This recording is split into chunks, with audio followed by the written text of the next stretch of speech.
Hello everyone, चलिए आगे बढ़ते हैं। लास्ट के लेक्चर्स में हमने देखा कि बाइनोमियल थ्योरम क्या था, मतलब क्यों हमें बाइनोमियल थ्योरम पढ़ना है। उसके बाद हमने पढ़ा फैक्टोरियल क्या होता है, किसे फैक्टोरियल कहते हैं, उसके रिगार्डिंग कुछ पॉइंट, कुछ फार्मूला। फिर हमने देखा कि बाइनोमियल कोफिशिएंट हम किसे कहते हैं। ठीक है, तो अब हम आगे बढ़ते हैं। आई होप कि वो सारी चीज़ें एकदम क्लियर होंगी आपको। तो चलिए आगे बढ़ते हैं। मेन जो अपना पर्पस था कि हम कैसे एक्सपैंड करें जब पावर ज़्यादा होगा, तब अपने को वही सीखना है यहाँ पे। तो वही क्या है अपना बाइनोमियल थ्योरम। ठीक है, तो देखते हैं, डेफिनेशन से स्टार्ट करते हैं।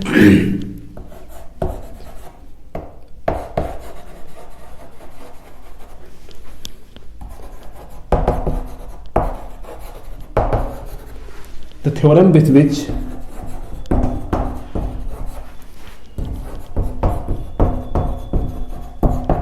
rational exponent of sum of two variables are opened or expanded, it's called binomial theorem. It's called binomial theorem. ठीक है, यही मेरा क्या है, बाइनोमियल थ्योरम का डिफिनेशन है। मतलब क्या हुआ कि जैसे अगर अपने पास कहीं पे x plus Y to the power n है, ठीक है, तो इसको हम कैसे ओपन करेंगे। स्क्वायर के लिए क्या था कि फार्मूला था, हम देख रहे थे। क्यूब के लिए फार्मूला था, हमें वो याद था, तो हम इजीली एक्सपेंड कर पा रहे थे। लेकिन जैसे ही पावर जो है वो इंक्रीज करेगा तो फिर अपने को दिक्कत हो गई थी, है ना। तो उसी के लिए ये रूल है जो अपने को बताएगा कि हम कैसे हायर पावर को एक्सपेंड करेंगे। ठीक है, तो वही उसका थ्योरम है, मतलब रिटन स्टेटमेंट है। मेन काम की बात पे आते हैं। Second, let n belongs to capital N. Let n belongs to capital N.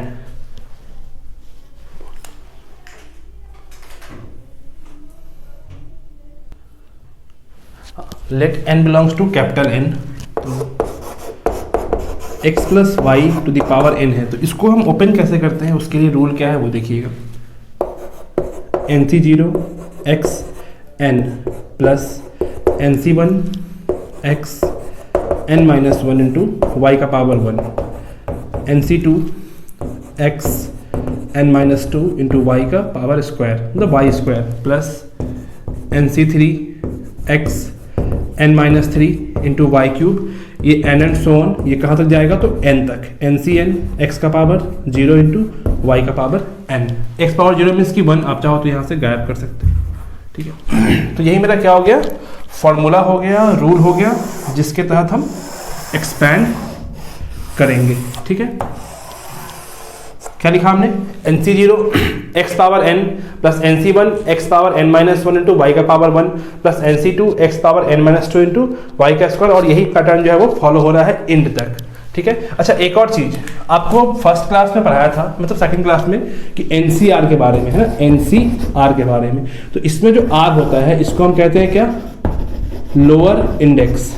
ठीक है, और इस एन को हम क्या बोलते हैं, अपर इंडेक्स या फिर अपर सफिक्स, लोअर सफिक्स। ठीक है, और एनसीआर के डिफाइन होने के लिए कुछ कंडीशन भी आपको दिया था, ठीक है ना, याद होगा आपको। चलिए अब देखते हैं भाई, ये तो हमने लिख लिया यहाँ पे। अब सवाल ये है कि इस चीज को हम याद कैसे करेंगे। याद करना मुश्किल क्यों है, क्योंकि एक तो टर्म क्या है, कॉम्प्लिकेटेड लिखा हुआ है, प्लस ये बहुत लंबा एक्सपेंशन है ना, एन तक जा रहा है, एन से स्टार्ट होके, मतलब 0 से स्टार्ट होके ये एन तक जा रहा है। अब कितना एन होगा ये अपने को पता नहीं है, तो कैसे याद रखना है आप वो देखो। ठीक है, देखिए सिंपली अगर हम एनसीआर की बात करते हैं तो एनसीआर के डिफाइन होने के लिए एक कंडीशन बताया था आपको, है ना, कि n जो है वो पॉजिटिव होता है, 1 से बड़ा होता है, और n हमेशा r से बड़ा होता है। n जो है वो हमेशा r से बड़ा होता है, और r 0 से लेकर 0 से बड़ा होता है, r कभी निगेटिव नहीं होता है, और n हमेशा r से बड़ा होता है। तो ये कंडीशन आपको बता रखे हैं। तो मान लो अगर आपको हम बोले कि लिखो इसके बारे में क्या क्या लिख सकते हो, कहाँ से कहाँ तक लिख सकते हो, तो आप सबसे स्मॉलेस्ट क्या लिख पाओगे, nc0, ठीक है, इसका nc1 nc2 ऐसे करके लास्टली आप ncn तक जाओगे। ncn प्लस 1 नहीं कर सकते, क्यों, क्योंकि वो अनडिफाइंड हो जाएगा, क्योंकि r जो है वो n से कभी बड़ा नहीं होता है। ठीक है, तो बस देखो यहाँ पे कैसे लिखते हैं। तो पहला काम क्या करो कि आप ये जो बाइनोमियल कोफिशिएंट है इसको लिख लो पूरा, nc0 plus nc1 plus NC2 ऐसा करके ये कहाँ तक जा सकता है, तो ये NCN तक जा सकता है। ठीक है, तो बस हमने यहाँ पर लिख दिया।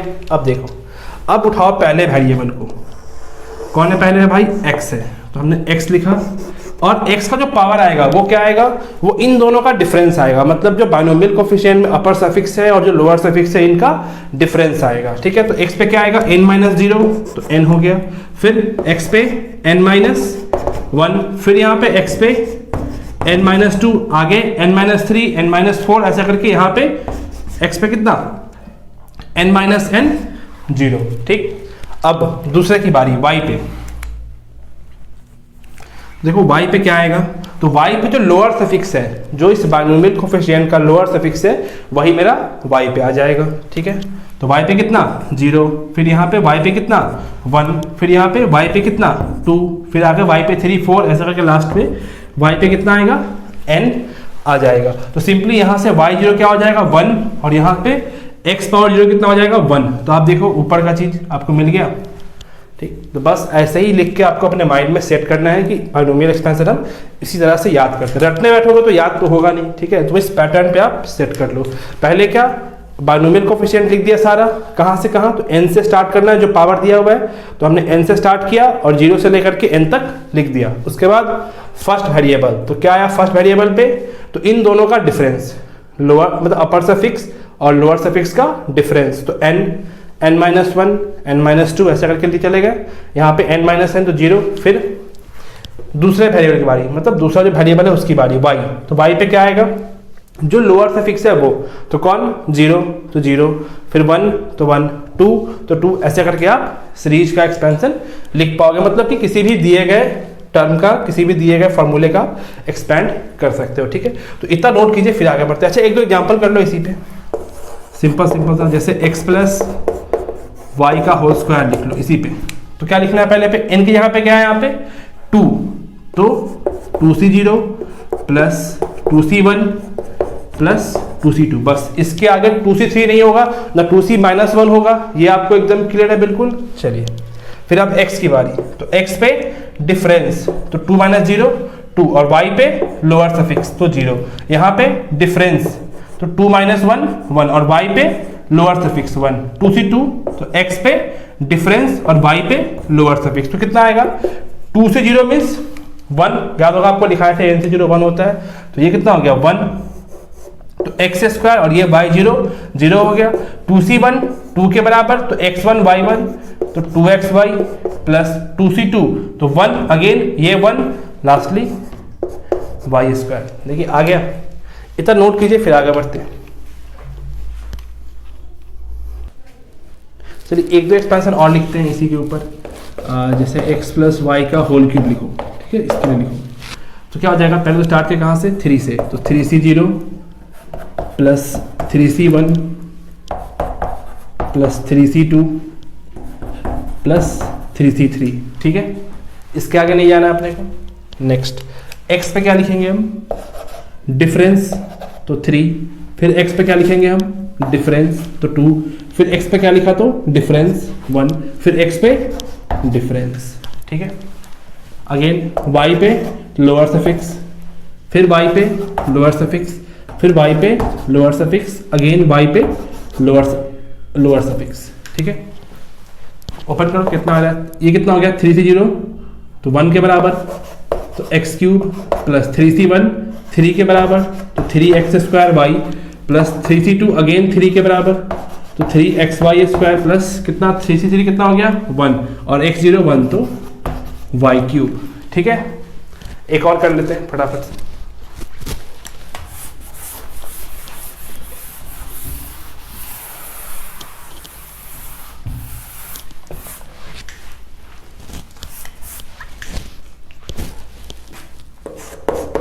लेट से x प्लस वाई का पावर 5 कर लिया। ठीक है, लिख के दिखाओ क्या आएगा, आराम से वीडियो पॉज करो और लिखो। देखो अगेन 5 से 0। अच्छा, अगर आपकी प्रैक्टिस हो गई है, ये पैटर्न दिमाग में सेट कर गया है, तो आप एक बार में ही लिख सकते हो। ये तो क्या आपको बस याद कराने के लिए बता दिए कि पहले ऐसे ऐसे लिखो, मतलब बच्चों को सिखाते हैं ना वैसे, पहले फर्स्ट स्टेप, फिर सेकेंड, फिर थर्ड, वैसे। अगर आपको समझ आ चुका है तो आप एक बार में ही लिख सकते हो। ठीक है, देखो 5 से 0, फिर x पे क्या, तो डिफरेंस, तो 5 और y पे लोअर सफिक्स प्लस 5 से 1, तो x पे कितना डिफरेंस और y पे लोअर सफिक्स, अगेन 5 से 2, x पे कितना डिफरेंस और y पे लोअर सफिक्स प्लस, फिर 5 से 3, x पे कितना डिफरेंस और y पे लोअर सफिक्स, फिर 5 से 4, x पे कितना डिफरेंस और y पे लोअर सफिक्स, फिर 5 से 5, x पे कितना डिफरेंस और y पे लोअर सफिक्स। तो आप ऐसे लिख सकते हो। तो आई होप कि इतना काफ़ी होगा प्रैक्टिस के लिए, ठीक है। एक बार इसको जरा ओपन करते हैं और मतलब कि 5 से 1, 5 से 2 इन सब की वैल्यू भी लिख के देखते हैं क्या आ रहा है, ठीक है। तो कितना हो गया, 5 से 0 मीन्स 1, तो सिंपली x5 प्लस 5 से 1 मतलब कितना आएगा, 5 से 1 देखो फैक्टोरियल 5 अपॉन फैक्टोरियल 1 अपॉन 4 ए आएगा, तो ऊपर से क्या निकला 5 फैक्टोरियल 4, तो फैक्टोरियल 4 से फैक्टोरियल 4 कैंसिल, क्या बचेगा यहाँ पे 5, तो 5x4 y1, ठीक है। फिर 5 से 2 पे आते हैं, तो 5 से 2 means factorial 5 upon factorial 2 upon factorial 3, तो 5 इंटू 4, 3 से 3 कैंसिल, नीचे 2 2 10, ठीक है। कितना हो जाएगा यहाँ पे 10x³ y², जो 5 से 2 वही 5 से 3, जो वैल्यू 5 से 2 की वही वैल्यू 5 से 3 की। आपको याद होगा NCR equals to NC n-r होता है, तो ये भी कितना हो गया 10 हो गया, तो 10x² y³, फिर 5 से 4, तो जो वैल्यू 5 से 1 का वही वैल्यू 5 से 4 का, तो कितना है 5 से 1 5, तो ये भी कितना हो जाएगा 5x1 y4, लास्टली 5 से 0 तो 1 ही हो गया और x0 1 ही हो गया और लास्ट में क्या बचा y5 बचा। तो यही मेरा क्या हो गया, एक्सपेंशन हो गया। आई होप कि आपको एक्सपेंड करने आ गया है, ठीक है। अब देखिए इस एक्सपेंशन से हम क्या क्या चीज़ नोट करके लिख सकते हैं वो सुनिएगा, ठीक है। देखिए यहाँ पे कितना पावर है, फर्स्ट नोट क्या करेंगे, मतलब फर्स्ट चीज़ हम क्या नोटिस करेंगे, यहाँ पे क्या पावर है 2, तो कितने टर्म आए 1 2 3, ठीक। यहाँ पे कितना पावर है 3, तो टर्म कितना आया 1 2 3 4। यहाँ पे कितने पावर है 5, टर्म कितना आया 1 2 3 4 5 6।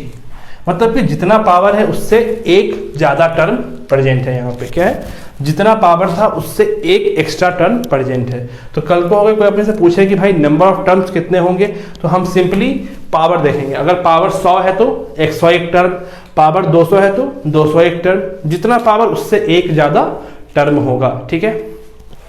पहला चीज। दूसरा देखो, अगर हम बात करते हैं इसी पे देखते हैं, यहाँ पे क्या है पावर x का, या यहाँ पे देखो क्या है पावर x का 5 और y का 0, तो इनका सम क्या आएगा 5 + 0 5 के बराबर। फिर यहाँ देखो कितना x पे ऊपर 4 और y पे 1, तो सम कितना आ गया 5 के बराबर। x पे कितना 3, y पे कितना 2, सम कितना आ गया 5 के बराबर। अब कोई भी टर्म उठाइए, कोई भी टर्म आप उठा लो, उसके जो वेरिएबल्स हैं उसका पावर जब आप सम करोगे तो वो हमेशा आपको n के बराबर ही आएगा, ठीक है। वो कभी n को एक्सीड नहीं करेगा, ना कभी n से कम रहेगा, वो हमेशा एग्जैक्टली किसी भी टर्म के लिए वो n के बराबर ही आएगा, ठीक। तो ये हमारा दूसरा नोटिस हो गया। थर्ड क्या नोट किया आपने, देखो कोफिशिएंट की बात करें तो फर्स्ट टर्म है यहाँ पे, ये फर्स्ट टर्म, ये लास्ट टर्म, ये सेकेंड टर्म, ये सेकेंड लास्ट, ये थर्ड टर्म, ये थर्ड लास्ट। तो कोफिशिएंट कितना हो गया यहाँ पे 1, और यहाँ भी कितना है 1। फिर सेकेंड टर्म कोफिशिएंट कितना है 5 और यहाँ पे भी 5, थर्ड पे 10, यहाँ भी 10। इसमें देखो फर्स्ट में 1, सेकेंड में 1, सेकेंड में मतलब लास्ट में 1, सेकेंड में थर्ड, सेकेंड लास्ट में थर्ड। तो भाई जो इक्विडिस्टेंट टर्म है बिगिनिंग से और एंड से, इक्विडिस्टेंट टर्म जो है वो बिगिनिंग से और एंड से, उनके जो कोफिशिएंट है वो क्या है बराबर है। जो इक्विडिस्टेंट टर्म है बिगिनिंग से और एंड से, उनके जो टर्म है मतलब उनके जो कोफिशिएंट है वो क्या है बराबर है, ठीक है। तो चलिए इतना कुछ हमने नोट किया, तो इस सबको आप पॉइंट बना के लिखते हैं। आप पहले इतना नोट कीजिए फिर आगे बढ़ते हैं।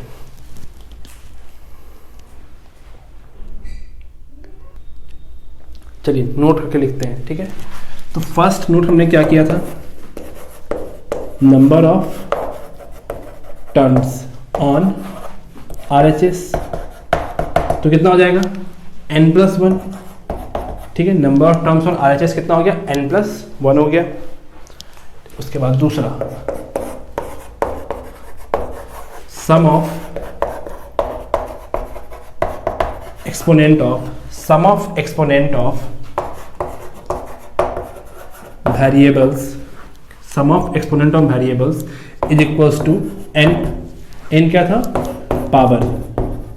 जो भी पावर होगा, जितने ही वेरिएबल इन्वॉल्व होंगे उन सबका आप सम करोगे एक्सपोनेंट का, तो वो हमेशा क्या होगा, n के बराबर ही आएगा। ठीक है। थर्ड,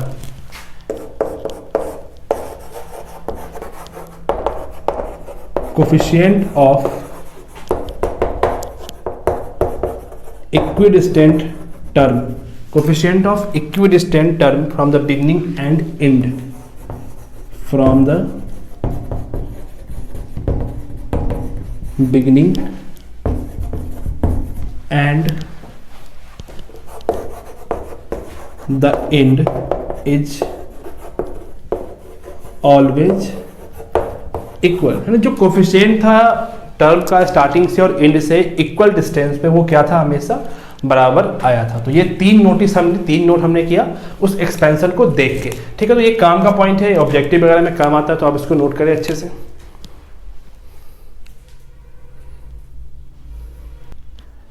चलिए, आई होप आपने ये नोट कर लिया होगा।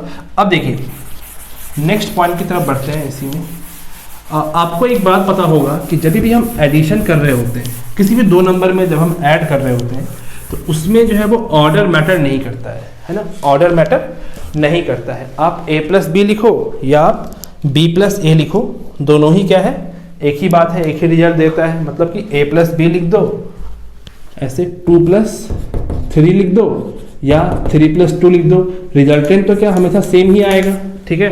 तो देखते हैं नोट 2 में। ठीक है। नोट 2 में जैसे मान लो कि अपने पास x plus Y to the power n का एक्सपेंशन था ना।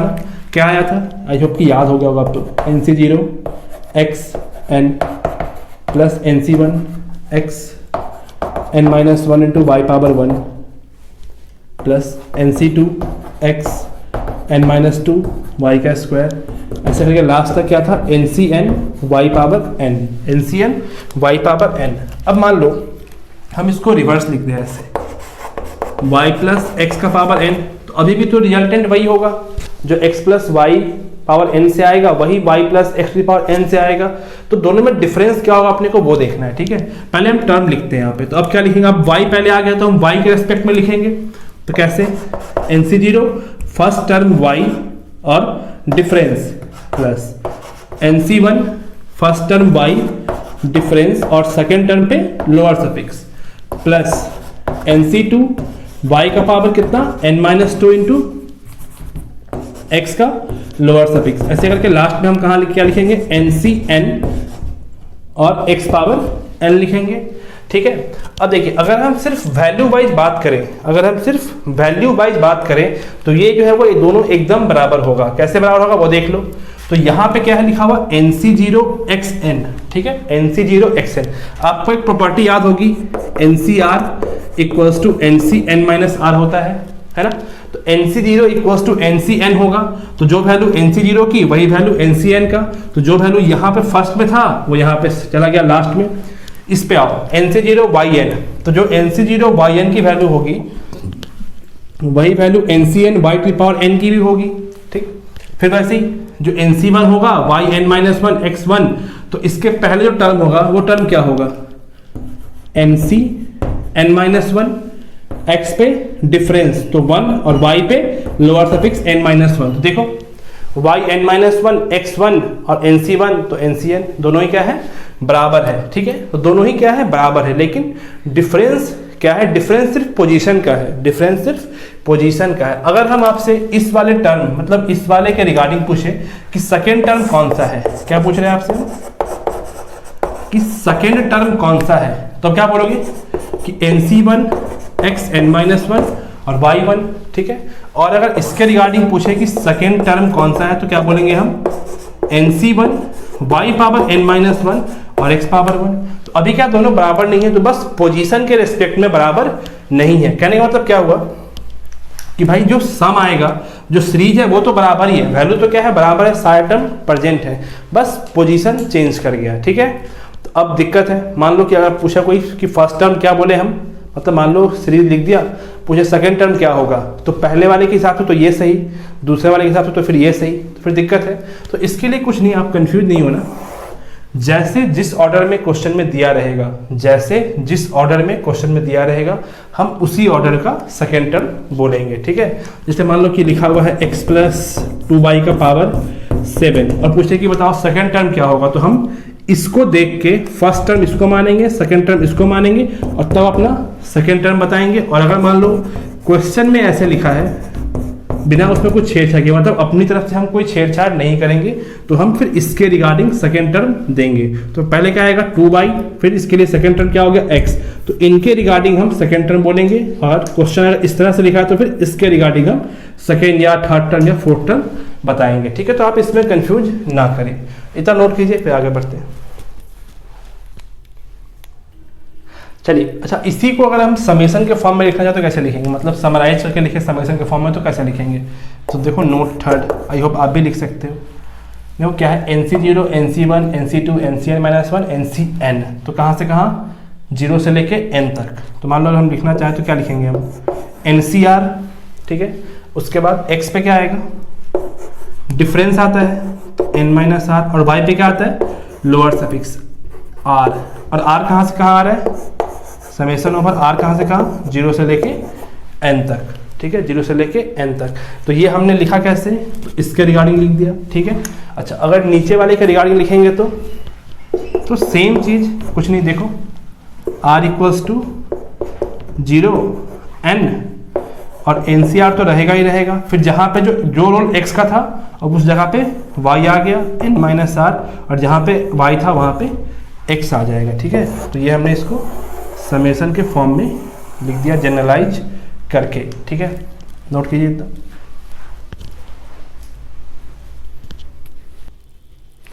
अच्छा नोट थर्ड नहीं, मतलब उसी का एक नेक्स्ट पॉइंट, मान लो अपने पास x माइनस वाई का पावर n है, ठीक।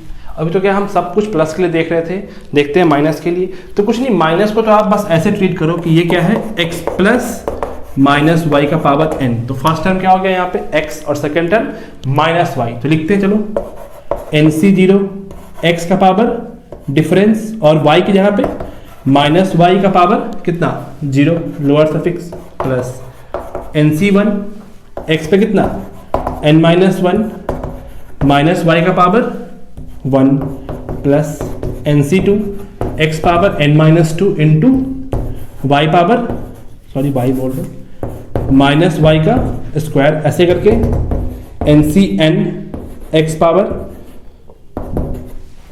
n-n और माइनस वाई पावर n लिखेंगे, ठीक है। देखो क्या आ जाएगा यहाँ से, ये तो क्या हो गया 0 1 ही हो गया, तो NC0 xn प्लस, अच्छा यहाँ पे माइनस वाई का पावर 1 है, तो जो प्लस था वो माइनस बन गया, तो NC1 x n-1 into Y, ठीक है।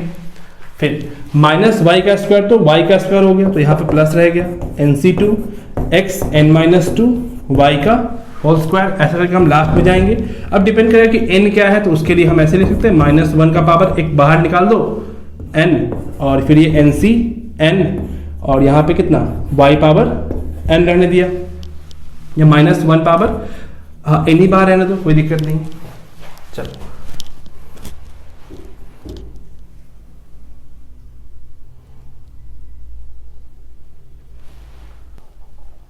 चलिए, तो बस इसमें फ़र्क क्या आ गया पहले वाले में और इसमें फ़र्क क्या आ गया प्लस वाले में। तो यहाँ पे क्या है कि अल्टरनेटिवली प्लस माइनस साइन आ रहा है, वहाँ पे क्या था कंप्लीट प्लस साइन था, यहाँ पे अल्टरनेटिवली प्लस माइनस साइन आएगा। जैसे पहले टर्म पे प्लस माइनस ऐसे करके ये जाते जाएगा। तो अगर इसको हम जनरलाइज करें तो कैसे लिखेंगे, मतलब जनरल कैसे लिखेंगे हम, summation over r equals to 0 to n, ये रहने दिया NCR x का पावर n-r इंटू वाई का पावर r, और एक -1। अब देख लिया कि भाई कौन सा वाला टर्म, मतलब r इक्वल्स टू 1 रखने पे निगेटिव, तो -1 पावर r, 0 रखा तो 1 हो गया, 1 रखा तो निगेटिव, तो कुछ इस तरह से हम लिखेंगे। तो अंदर में अगर x प्लस वाई लिखा है या x माइनस वाई लिखा है तो उससे कोई फर्क नहीं पड़ता है, बस एक प्लस माइनस का साइन आ जाता है, मतलब उस वाले में सिर्फ प्लस होगा और इस वाले में अल्टरनेटिवली प्लस माइनस साइन आता रहेगा। ठीक है, तो ये मेरा क्या था, बाइनोमियल एक्सपेंशन था। ठीक है, हमने एक्सपेंशन सीख लिया, एक्सपेंशन के रिगार्डिंग सारा पॉइंट देख लिया। अब आप एक सेकंड के लिए ये सोचो कि भाई इसमें क्वेश्चन कैसे पूछेगा आपसे। आपसे सवाल ये तो नहीं पूछेगा ना कि भाई दे देगा x प्लस वाई पावर 100, बोलेगा एक्सपैंड करके लिख दो। ऐसा इलॉजिकल सवाल तो कभी पूछेगा नहीं, तो फिर अब पूछेगा क्या। ठीक है, देखिए आपसे पूछ सकता है कि भाई इतने सारे टर्म में बताओ 5वां टर्म कौन है, 7वां टर्म कौन है, 10वां टर्म कौन है, या फिर आपसे पूछ सकता है कि बताओ कौन सा टर्म है जिसमें कि वेरिएबल गायब हो जाए, या पूछ सकता है कि x पावर 5 के लिए कोफिशिएंट क्या होगा, या पूछ सकता है कि x पावर 75 के लिए कोफिशिएंट क्या होगा, या फिर दो टर्म के बीच रिलेशन पूछ सकता है, या कौन बड़ा है कौन छोटा है, सबसे बड़ा कौन है इतने टर्म में, सबसे बड़ा कौन है ये पूछ सकता है, या फिर सबसे छोटा कौन होगा ये पूछ सकता है। तो इस टाइप के क्वेश्चन जो है वो बन सकते हैं, और जो मेंस में जो क्वेश्चन आते हैं वो मेजर इसी पोर्शन से निकलता है, मतलब मेजर जो क्वेश्चन आते हैं वो इसी में से आता है। ऐसे आने को कहीं से भी आ सकता है, लेकिन जो मेजर क्वेश्चन निकलता है वो इसी सब में से निकलता है, मतलब कि कोफिशिएंट या टर्म या उसी तरह का कोई मिक्सअप क्वेश्चन आपसे पूछ सकते हैं। ठीक है, देखते हैं उसके बारे में भी। चलिए पहले तो नोट कीजिए, फिर आगे बढ़ते हैं। चलिए एक बार फिर से लिखते हैं एक्सपेंशन। इतनी बार एक्सपेंशन हम लिख लेंगे यहाँ पे ना कि अपने को ऐसे ही याद हो जाना है। ठीक है, NC0 x पे n इंटू वाई पे लोअर सफिक्स प्लस NC1 फिर x पे डिफरेंस y पे 1, NC2 x पे डिफरेंस y पे 2, ऐसे करके कहाँ तक NCn x पे कितना डिफरेंस और y पे लोअर सफिक्स। ठीक है, तो अब ये तो क्या है कि हमने लिख दिया, तो ये मेरा क्या हो गया फर्स्ट टर्म, ये मेरा क्या हो गया फर्स्ट टर्म, ये मेरा second term, third term, fourth term, fifth, ऐसा करके ये nth टर्म हो गया, या फिर rth टर्म। तो मान लो इसके अगर हम rth टर्म की बात करें कि rth टर्म क्या होगा, तो हम कैसे लिखेंगे rth टर्म के लिए फॉर्मूला। देखो तो फर्स्ट टर्म में क्या है 0, फर्स्ट में 0, सेकेंड में 1, थर्ड में 2, फोर्थ में 3, तो r में कितना, तो NC r-1 है ना, फर्स्ट में 0, सेकेंड में 1, थर्ड में 2, तो r में कितना r-1, बोलो r में कितना r-1। अब x पे तो डिफरेंस और y पे NC r-1, x का पावर कितना n minus r plus 1 into Y पे कितना r माइनस 1। तो यही मेरा क्या हो गया rth टर्म का फॉर्मूला हो गया। ये क्या हो गया rth टर्म का फॉर्मूला हो गया, मतलब t of rth r term का फॉर्मूला हो गया। ठीक है, फॉर्मूला क्या आया NC r-1 x power n minus r plus 1 into Y power r minus 1। ठीक है, अब आप इस फॉर्मूले से कोई भी टर्म किसी भी एक्सपेंशन का निकाल सकते हैं। मान लो आपसे कोई बोले कि 8वां टर्म क्या होगा, तो r = 8 पुट कर दिया, निकाल लिया। ठीक है, अच्छा एक चीज और देखो यहाँ पे कि इस फॉर्मूले में क्या है NC r-1 x power n minus r plus 1 फिर y पावर r माइनस 1। थोड़ा सा क्या कॉम्प्लेक्स फार्मूला है, मतलब थोड़ा सा क्या लेंदी फार्मूला है, तो थोड़ा इसको सिंप्लीफाई कर लें। कैसे, तो देखो इस r की जगह पे अगर हम r प्लस 1th टर्म निकालते हैं, r प्लस 1th टर्म निकालते तो क्या हो जाएगा, r था तो एक कम, r प्लस 1 है तो एक कम, तो NCr। ठीक, अब x पे कितना डिफरेंस, तो n माइनस r, और y पे क्या, तो r, तो y पे r। ये मेरा r प्लस 1th टर्म का फॉर्मूला हो गया। अब बोलोगे सर दो फॉर्मूला क्यों लिखवा दिए, एक ही ठीक था। तो दो लिखवाए नहीं है, दोनों तो क्या एक ही चीज़ है, बस ये इसलिए बता रहे हैं कि इसको आपको यूज करना है क्वेश्चन सॉल्विंग में, आपको इसी को यूज करना है। क्यों यूज करना है, क्योंकि इसके कंपेरिजन में ये थोड़ा आसान फार्मूला है, इसके कंपेरिजन में ये थोड़ा आसान फार्मूला है कि सिंपल सा टर्म आएगा, आप इजीली इसको सॉल्व कर पाएंगे। तो आप इसके कंपेरिजन में ये फार्मूला यूज करेंगे, मतलब कि r प्लस 1th टर्म के लिए जाएंगे। मतलब कि अगर मान लो कि निकालना हुआ 7th टर्म, अगर निकालना हुआ 7th टर्म, तो हम r क्या रखेंगे यहाँ पे 6 पुट कर देंगे। मान लो अगर बोलेगी find 7th term, find 7th term, तो हम r क्या पुट करेंगे 6 पुट कर देंगे, तो क्या हो जाएगा t 7। अब देखो लिखते कैसे हैं, यहाँ पर जो आया 7 जो यहाँ पे आया उससे एक कम, तो NC6। बस जैसे ही ये NC6 लिखाया बस अपना काम खत्म। अब हम आराम से लिख सकते हैं। तो फिर फर्स्ट वेरिएबल तो मान लिया x और डिफरेंस इजिली n-6, फिर second variable lower suffix, that's it. ठीक है, तो हम इसको यूज में लाएंगे, लिख लो यहाँ पे फॉर यूज, इसको हम यूज में लाएंगे। इतना नोट कीजिए, फिर हम एग्जाम्पल पे आते हैं। चलिए एग्जाम्पल देखते हैं, क्या लिखा हुआ है, 7th term in the expansion of इसमें। ठीक है, तो निकालना क्या अपने को, 7th टर्म, तो हम r क्या लेंगे 6, तो फार्मूला क्या बनेगा TR प्लस, मतलब फार्मूला क्या है पहले लिख लो यहाँ पे TR प्लस 1, तो NCR x power n minus r into Y power r। तो 7th टर्म के लिए हम r क्या लेंगे 6। ठीक है, R6 लिए तो यहाँ पे कितना हो जाएगा T7, तो T7 मीन्स NCR, तो एक कम, n की जगह पे क्या है 11 और r की जगह पे क्या है 6, तो 11C6। आप यहाँ देखो कि जो यहाँ होगा 7, तो एक कम लिख देना है अपने को। ठीक, अब फर्स्ट वेरिएबल कौन है 2x, तो 2x पे क्या आएगा डिफरेंस, तो 5। फिर सेकेंड कौन सा वेरिएबल है -3y, -3y क्या आएगा इसके ऊपर लोअर सफिक्स 6। ठीक है, चेक करने के लिए मतलब कि आपने सही लिखा है या नहीं, तो आप क्या चेक करो कि जो पावर है उसका सम n के बराबर है या नहीं, तो 6 + 5 11, तो ठीक 6 लिखा है, तो 11C6 2 पावर 5 इंटू -3 का पावर 6 इंटू x5/6। ठीक है, इतना लिख के आप छोड़ सकते हो, डिपेंड करे कि ऑप्शन किस तरह से है। अगर ऑप्शन में सिर्फ वैल्यू है तो कैलकुलेट कर लो, वैल्यू नहीं है तो आप इतना लिख के छोड़ सकते हो। ठीक है, एक एग्जांपल और इसमें कर लो, जैसे मान लो निकालना अपने को 9th टर्म। ठीक है, क्या निकालना अपने को 9th टर्म, तो हम r क्या लेंगे 8, तो T9, तो कितना n कितना है, तो 11C8 जो यहाँ उससे एक कम। अब फर्स्ट वेरिएबल तो 2x पे कितना डिफरेंस 4, फिर 3y पे कितना लोअर सफिक्स 8, तो 11C8 2 power 4 into -3 8 into x4 into minus of y का पावर 8, यहाँ भी -y का पावर 6। ठीक है, मतलब कैलकुलेशन आप चेक कर लेना। तो ये था क्या मेरा कोई भी टर्म निकालने का तरीका। अभी के लिए इतना पर रोकते हैं, आप एक बार अच्छे से देख लो सारा फार्मूला, सारे की प्रैक्टिस कर लो, फिर जो नेक्स्ट वीडियो होगा उसमें इसके रिगार्डिंग जितने टाइप के प्रॉब्लम हो सकते हैं हम लोग वो सारा डिस्कस करेंगे। लेकिन उससे पहले आपको ये चीज़ें एकदम अच्छे से होनी चाहिए क्लियर, और जो भी आप फील कर रहे हो डाउट वाउट जो भी है आप कमेंट बॉक्स में डाल सकते हो। ठीक है, ओके।